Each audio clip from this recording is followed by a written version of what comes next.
اور کامران سے علیحدگی کا فیصلہ کرتی ہے۔ نور اپنی آزادی اور خوابوں کے ساتھ ایک نئی زندگی شروع کرتی ہے۔ وہ ایک کامیاب آرٹسٹ بن جاتی ہے اور اپنے والد کو یہ سکھاتی ہے کہ بیٹیوں کے فیصلہ کو دبانے کے بجائے انہیں اعتماد دینا چاہیے۔ آفاق، جو ہمیشہ اس کے ساتھ کھڑا رہا، کہانی کے اختتام پر نور کے بہترین دوست رہتا ہے۔ یہ دکھاتے ہیں کہ محبت کے لیے صرف ساتھ ہونا کافی نہیں، بلکہ آزادی کا احترام بھی ضروری ہے۔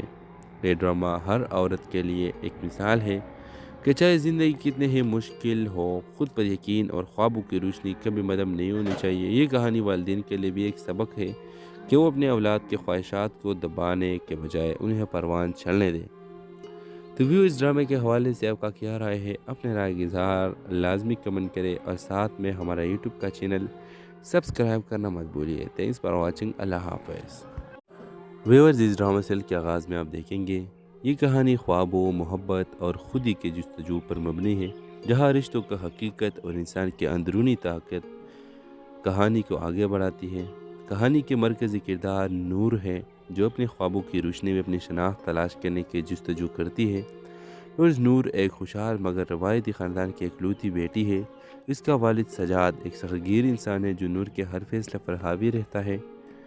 نور کے خواب کچھ اور ہے، لیکن اس کے والد نے اس کی شادی ایک امیر صنعت کار کامران سے طے کر دی ہے۔ نور، جو اپنی زندگی کے فیصلے خود کرنا چاہتی ہے، اندر ہی اندر گھٹ رہی ہے، لیکن اپنے والد کی عزت کی خاطر خاموش ہے۔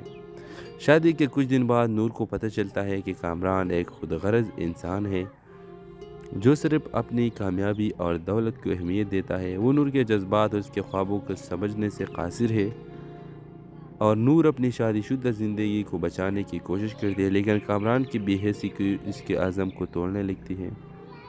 کہانی میں ایک اور کردار آفاق کی انٹری ہوتی ہے، جو نور کے کالج کا دوست ہے اور اب ایک مصنف کے طور پر کامیاب ہو چکا ہے۔ آفاق نور کے حالات کو سمجھتا ہے اور اسے حوصلہ دیتا ہے کہ وہ اپنی زندگی کی سمت بدل سکتی ہے، لیکن نور اپنے والد